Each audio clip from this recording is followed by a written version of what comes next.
Hello বন্ধুরা, welcome আমাদের চ্যানেলের পক্ষ থেকে। তো আজকে আমরা আপনাদেরকে দেখাবো যে কীভাবে আসলে ডেট এবং টাইম ক্যালকুলেশন করতে হয়। তো তার আগে সবাইকে বলতে চাই, আপনারা যদি আমাদের চ্যানেলে নতুন হয়ে থাকেন অবশ্যই আমাদের চ্যানেলটি সাবস্ক্রাইব করবেন এবং আমাদের ভিডিওগুলো লাইক, কমেন্টস এবং শেয়ার দিবেন। তো চলুন বন্ধুরা, শুরু করা যাক। তো আজকে আমরা আসলে যে ক্লাসটা করব সেটা হচ্ছে যে ডেট এবং টাইম আসলে কিভাবে ক্যালকুলেশন হয়। আমি একটা ডেট থেকে অন্য আরেকটা ডেট কিভাবে বিয়োগ করব, একটা ডেট থেকে অন্য একটা ডেটে কিভাবে যাব, আমার একটা ডেট থেকে 100 দিন পরে আমার কোন ডেটটা হবে, তো এটা আসলে আমি কিভাবে বের করব এবং টাইমটা আসলে কিভাবে ক্যালকুলেশন করতে হয়। তো এগুলোর সবগুলো টোটাল আজকে আমরা দেখব। তো দেখেন, আমি আপনাদের দেখানোর জন্য এখানে একটা ডেট অলরেডি আমি লিখে রাখছি। দেখেন যে 12/5/2020, এটা এটা হচ্ছে আপনার 12, এই যে 12টা আগে লেখা, 12টা হচ্ছে আপনার মাস, আর ভিতরে যেটা এটা হচ্ছে দিন এবং পরেরটা বছর। তো আমরা সচরাচর আমরা বাংলাদেশে কিভাবে লিখে থাকি, আমরা আগে আগে আমরা কি লিখি, আগে ডে লিখি, পরে মান্থ লিখি, তারপরে ইয়ার লিখি। তো দেখেন, আমরা এভাবে লিখে থাকি, কিন্তু আমি আসলে এভাবে দেখাচ্ছি কারণ কি, এটা হচ্ছে আপনার ইন্টারন্যাশনালি আপনার মান্থটা সবসময় আগে হয়। আমি যদি এখানে দেখেন, যদি রাইট বাটন ক্লিক করে আমি ফরম্যাট সেলে যাই, দেখেন এখানে আমি আপনাদেরকে কিছু অপশান দেখাবো। দেখেন যে এখানে দেখেন কিছু অপশান আছে। আমার ডেট ফরম্যাটে কি লেখা আছে, 3/14/2001, অর্থাৎ এই তিনটা কিন্তু মাস এবং 14 তারিখ 2001। এটা দেখেন, এই যে লোকেশান, এটা হচ্ছে আপনার বিভিন্ন দেশের কান্ট্রি লোকেশনের উপরে এটা নির্ভর করে। আমার এটা এখন কি দেওয়া আছে, দেখেন ইউএস, আমার ইউএস দেওয়া আছে। আমি যদি ইউকে দিই, ইউকে দেওয়ার সাথে সাথে দেখেন আগে 14 কিন্তু আগে আসছে, পরে আসছে 3, মানে আগে দিন, পরে মাস, পরে বছর। কিন্তু আমি যখন দেখেন এখানে ইউএস ব্যবহার করব, তখন আমাকে আগে মাস দিতে হবে, পরে আমার দিন দিতে হবে, তারপরে সাল দিতে হবে। তো যেহেতু আমার কান্ট্রি লোকেশন ইউএস সিলেক্ট করা আছে, সেহেতু আমি এই প্রথমটা ফরম্যাটটা এভাবে লিখছি, আগে মাস, পরে দিন, তারপরে বছর। তো এভাবে আসলে মূলত আপনার ডেট ফরম্যাটটা হয়ে থাকে। তো এই ডেট ফরম্যাট নিয়ে টোটাল ডিটেলস নিয়ে আমাদের একটা ভিডিও আছে, আপনারা যদি না দেখে থাকেন অবশ্যই দেখবেন, আমরা আমাদের ভিডিও ডিসক্রিপশনে লিঙ্ক দিয়ে রাখবো। তো দেখেন, এখন বিষয় হচ্ছে আমি যদি একটা ডেট থেকে অন্য একটা ডেট মাইনাস করতে চাই, তাহলে আমার আসলে কিভাবে এটা মাইনাস হয়।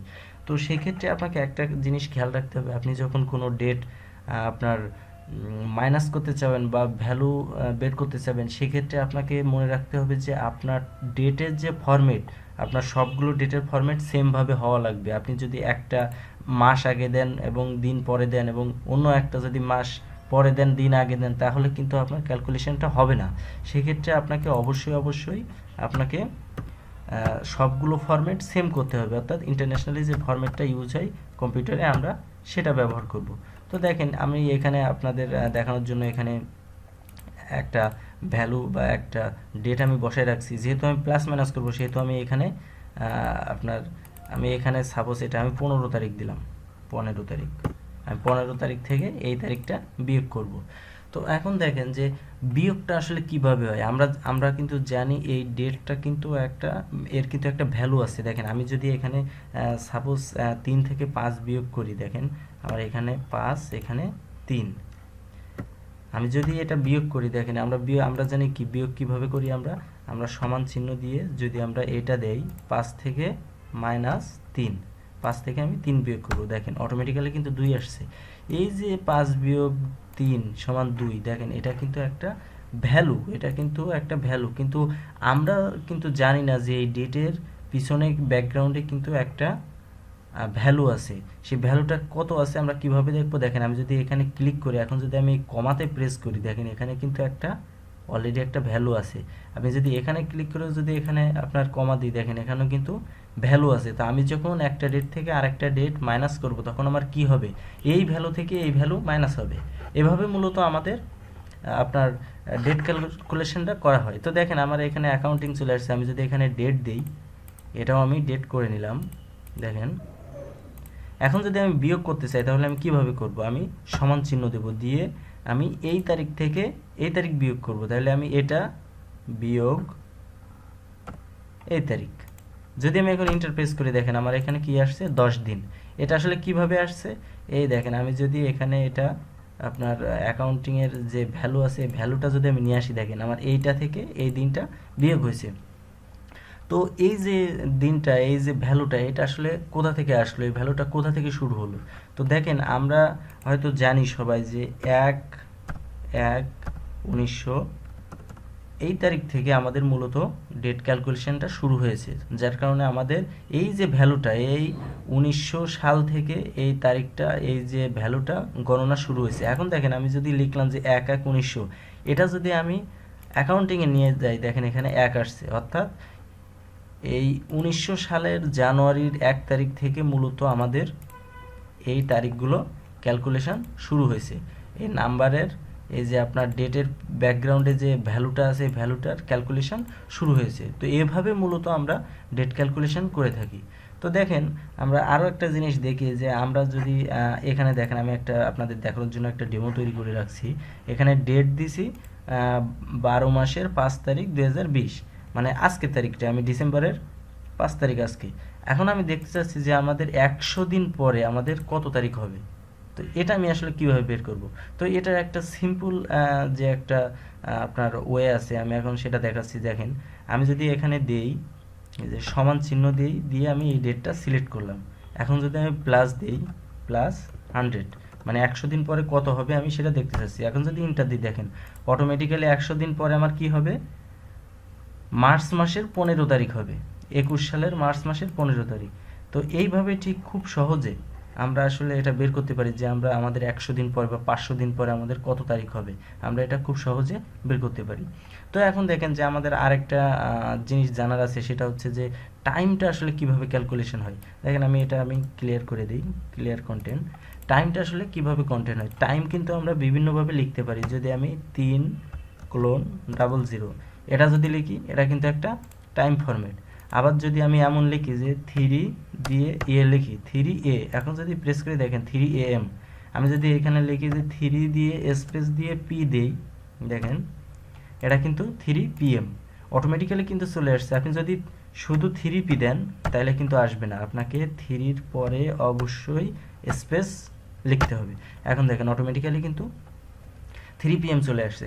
এখন আমরা দেখতে চাচ্ছি যে আসলে এই যে 3 PM বা AM যেটাই বলেন না কেন, এটা আসলে কিভাবে ক্যালকুলেশন করা হয়। তো দেখেন আমি যদি সাপোজ এখানে আমি 3টার সময় দিলাম, একজন ব্যক্তি 3টার সময় অফিসে প্রবেশ করলো এবং সে 5টার সময় 5টা 30 মিনিটে সে বেরিয়ে আসলো, বা 5টার সময়, আমি 5টা দিই, 5 AM। সাপোজ সে 3টার সময় অফিসে ঢুকলো, আমি এখানে আবার লিখি, দেখেন সে, সরি এখানে 5 লিখতে হবে, ভুল হয়েছে। দেখেন সে 3টার সময় ঢুকলো এবং 5টার সময় বের হলো। আমি যদি এটা এখান থেকে ডিলিট করে দিই, দেখেন এটা ক্লিয়ার কন্টেন্ট করে দিই, আমি এখানে একটু ঘরটা বড় করে এখানে আপনাদেরকে দেখাই। সে সাপোজ সে 3টা PM, অর্থাৎ সে 3 PM এই টাইমে সে ঢুকলো এবং সে 5 PM বের হলো। আমি এখানে লিখি 5 PM, সে এই টাইমে বের হলো। 3টার সময় সে অফিসে প্রবেশ করলো এবং 5টার সময় সে অফিস থেকে বের হলো। তাহলে সে কত সময় সে অফিসে স্টে করলো, এটা আমরা কিভাবে বের করবো, এই ক্যালকুলেশনটা কিভাবে বের করব। এখন যদি আমি এখানে সূত্র লিখি, দেখেন আমি যদি লিখি সমান চিহ্ন দিয়ে, আমি এটা বিয়োগ এটা, আমি যদি এটা প্রেস করি, দেখেন সে কত সময় ছিল, 2 ঘন্টা। কিন্তু এখানে দেখেন আবার কি আসছে, 2 PM। তো আমি AM তো চাচ্ছি না, আমি জাস্ট চাচ্ছি যে আমার কত ঘন্টা ছিল, আমি এটা কিভাবে বের করব।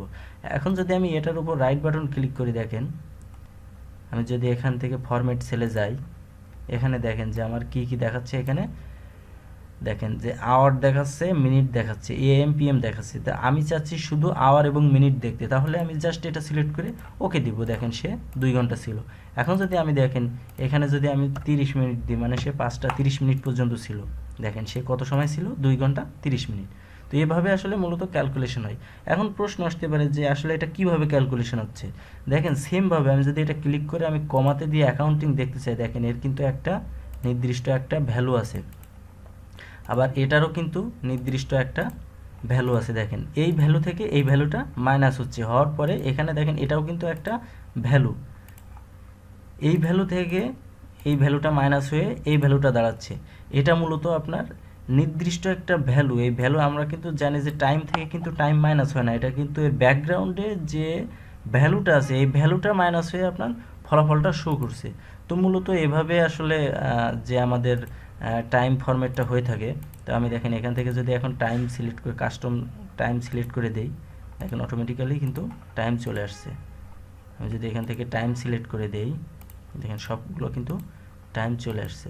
তো এইভাবে আসলে টাইম ক্যালকুলেশন হয় এবং ডেট ক্যালকুলেশন হয়। তো ভিডিওটি যদি ভালো লাগে, যদি আপনারা বুঝতে পারেন, অবশ্যই ভিডিওটি লাইক কমেন্ট শেয়ার করবেন এবং আমাদের চ্যানেলটি সাবস্ক্রাইব করতে ভুলবেন না। ধন্যবাদ সকলকে।